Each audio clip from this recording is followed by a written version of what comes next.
I should have known something was wrong when Marcus insisted on giving the first toast at my wedding reception. My brother had always been our parents' golden child, the one who could do no wrong, while I was the family's apparent disappointment. But nothing could have prepared me for what happened next. The wedding had been perfect until that moment.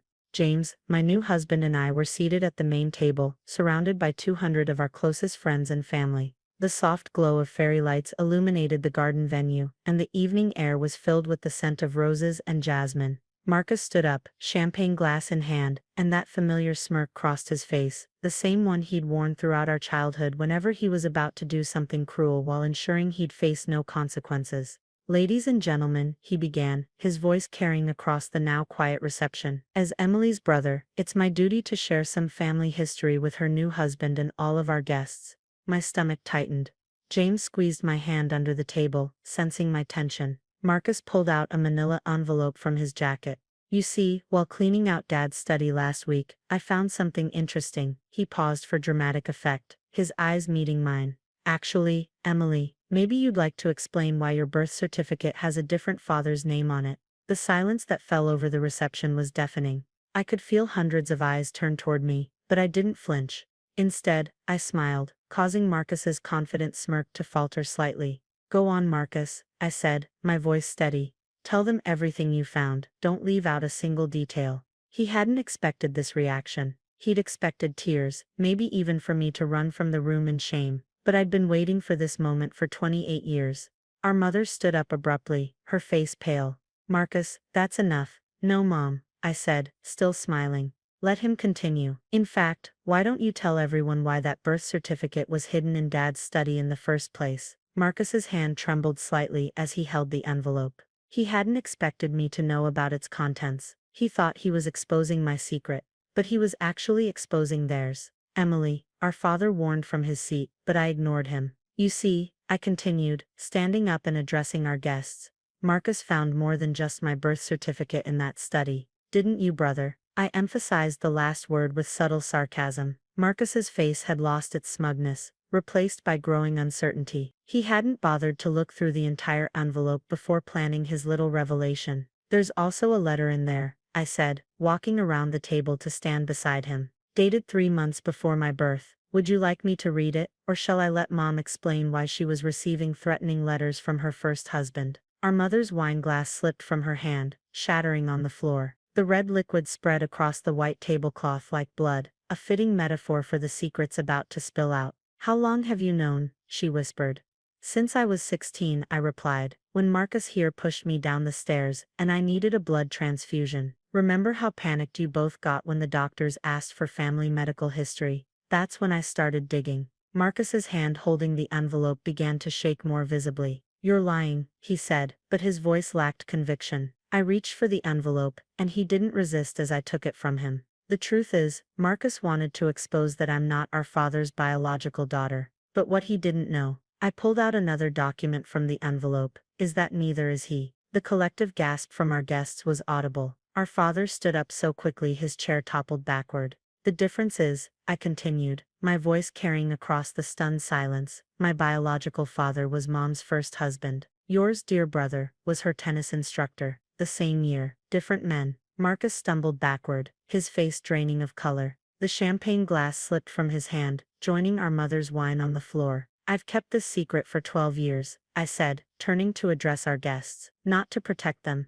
but because I wanted to choose the right moment to show everyone exactly who my family really is. Thank you, Marcus, for giving me that perfect moment, at my wedding, where everyone we know can finally see the truth." I turned back to James, who was watching me with a mix of pride and love. He'd known everything already. I'd told him the whole story when we got engaged. He stood and walked to my side, taking my hand. "Now," I said, "shall we continue with the real toasts? Because this reception is just getting started." The chaos that erupted after my announcement was exactly what I'd expected. My mother had fled to the bathroom, mascara streaming down her face, while my father sat frozen in his chair, staring blankly at his empty whiskey glass. Marcus had disappeared entirely, probably to the open bar to drown his humiliation. James and I returned to our seats, his arm protectively around my waist. Our guests broke into hushed whispers, phones quickly emerging to document the drama. This would be the talk of our small town for months to come. Aunt Patricia, my mother's older sister, made her way to our table. Unlike the others, she was smiling. Well, well, she said, taking Marcus's abandoned seat. I always wondered when this would all come out. I looked at her sharply. You knew? She laughed, taking a sip of her wine. Honey, I was there through all of it. Your mother's first marriage, the affairs, the cover-ups. I warned her that secrets have a way of surfacing at the worst possible moments. She glanced at my mother's empty seat. Though I must say your timing is impeccable. You could have told me, I said, but there was no anger in my voice. Wasn't my story to tell, she replied. Besides, you figured it out on your own. After that incident with the stairs. The stairs, I absent-mindedly rubbed my left arm, where a scar still remained from the surgery. Marcus had pushed me during one of his rages, furious that I'd scored higher than him on our college entrance exams. Our parents had covered it up, claiming I'd tripped, but the hospital stay had led me to the truth. James squeezed my hand. Should we tell them about the other envelope? I nodded, pulling out another manila envelope from my wedding purse. Aunt Patricia's eyes widened with interest. More secrets, she asked. More truth, I corrected. The house Marcus lives in. The one Dad gave him last year. It's still in my biological father's name. Mom never had the right to sell it. As if on cue, my mother returned, her face freshly powdered, but her eyes still red. She stopped short when she saw the second envelope. Emily, she said, her voice shaking. What are you doing? Cleaning up your mess, Mom. Or should I say clearing up the property fraud? She sank into a chair. You don't understand. We had to protect Marcus. He's always been fragile, unstable, a psychopath, I supplied. Is that why you covered up everything he did? The stairs, the accidents at school, the reason his ex-girlfriend moved across the country. My mother's face went pale. How do you know about Jessica? She contacted me last year. Turns out, victims of abuse often find each other. We had a lot to talk about. Aunt Patricia whistled low. Margaret, she said to my mother, you really made a mess of things, didn't you? My father finally approached our table, looking older than his 60 years. Emily, he said quietly, what do you want? It was the first time he'd ever asked me that question. Throughout my childhood, it had always been about what Marcus wanted, what Mom wanted, what would keep the family's reputation intact. I want you to sign these, I said, pulling out legal documents from the envelope, confessing to the property fraud, acknowledging the abuse cover-ups, and agreeing to pay for Jessica's therapy bills. You're blackmailing us, my mother gasped. No, Mom, I'm giving you a chance to do the right thing for once. Sign these, and everything else stays private. Refuse, and the next envelope goes to the police. James stood up. I think we should give them a moment to read through the documents, he suggested diplomatically. We have other guests to thank anyway. As we walked away, I heard my mother burst into fresh tears, and my father asking Aunt Patricia for a pen. Some of our guests were already leaving, sensing that the reception had transformed into something else entirely. But I didn't mind. This wedding wasn't just about celebrating love. It was about finally breaking free from decades of lies. We found Marcus at the bar, slumped over his fifth or sixth drink. When he saw us approaching, he straightened up, trying to muster his old arrogance. Happy now, he slurred.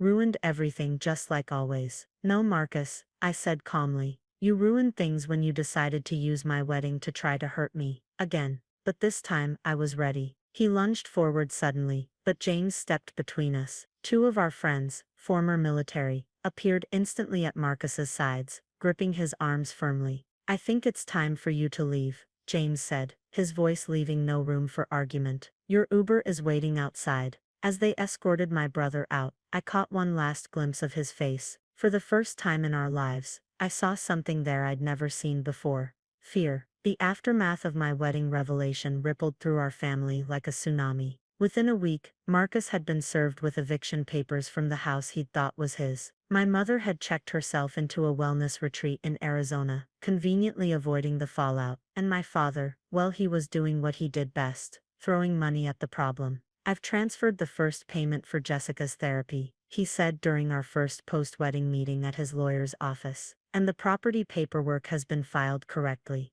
I nodded, keeping my expression neutral. And Marcus, my father aged 10 years in that moment. He's struggling. The psychiatric evaluation revealed some concerning issues. We're looking at treatment facilities. Finally, I muttered. Emily, he hesitated. I know this doesn't make up for anything, but I am sorry. We thought we were protecting him, but you were enabling him. I finished, and hurting everyone else in the process. The family estate had become eerily quiet since the wedding. The carefully maintained facade of perfection had cracked, revealing the rot beneath. Aunt Patricia had taken charge of sorting through decades of hidden documents, uncovering more secrets with each passing day. Your mother had another child, she told me over coffee one morning. Before her first marriage, she gave him up for adoption. I absorbed this information with surprising calmness. Does he know about us? He's been trying to contact her for years. She's been having her lawyer block all attempts. Another brother, another secret, another life affected by my mother's decisions. James found me in our new home's office that evening, surrounded by old family photos. I was removing them from their frames, sorting them into piles, lies, partial truths, and rare moments of authenticity. Your mother called again, he said softly. From Arizona. I continued sorting photos. What did she want? To explain herself. Said something about protecting the family name. I picked up a photo from my 5th birthday party. Marcus was in the background, his hand raised to push my face into the cake. Everyone had laughed, called it typical sibling behavior. Nobody saw the malice in his eyes. The family name, I laughed bitterly. That's all she ever cared about. Not the bruises she helped me hide, or the accidents she explained away. Just the precious family name. James sat beside me, picking up a photo. This one's real, he said, showing me a candid shot from our engagement party. I was laughing, surrounded by his family, people who had accepted me without question, without secrets. That's my family now, I said softly. The doorbell rang, interrupting our moment. James answered while I continued sorting photos. His footsteps returning to the office were quick, urgent. Emily, he said, there's someone here you need to meet. In our living room stood a man about 10 years older than me, with familiar eyes, my mother's eyes. Hi, he said, nervously shifting his weight. I'm David. I think I'm your brother. The following hours were a blur of conversation, shared stories, and discovered connections. David had grown up in Seattle, just 3 hours away. He'd been searching for his birth mother for years, hitting wall after wall of legal resistance. The wedding made the local news, he explained. When I saw your mother's name, and then the stories about family secrets coming out, I thought maybe it was finally time. I studied his face, seeing echoes of my own features. She's in Arizona, I told him. At a wellness retreat, running away, he said with a knowing smile. Some things you can learn about a parent, even without meeting them. That night, after David left with promises to stay in touch, I sat in our backyard watching the stars. James brought out 2 glasses of wine, settling into the chair beside me. You okay? He asked. You know what's strange? I said, taking a sip. I always felt like an outsider in my family. Turns out, I was just in the wrong one. The next morning, I received a text from Marcus's ex-girlfriend Jessica. Thank you for the therapy support. Finally feeling strong enough to press charges. I showed the message to James. Think the family name can survive a criminal trial. Maybe it shouldn't, he replied wisely. A week later, I mailed invitations to a family dinner, not to my parents or Marcus, but to Aunt Patricia, David, Jessica, and a few others who'd been hurt by my family's secrets. It was time to build something new from the ashes of the old. My mother still calls sometimes, usually late at night, when the wellness retreat gets too quiet.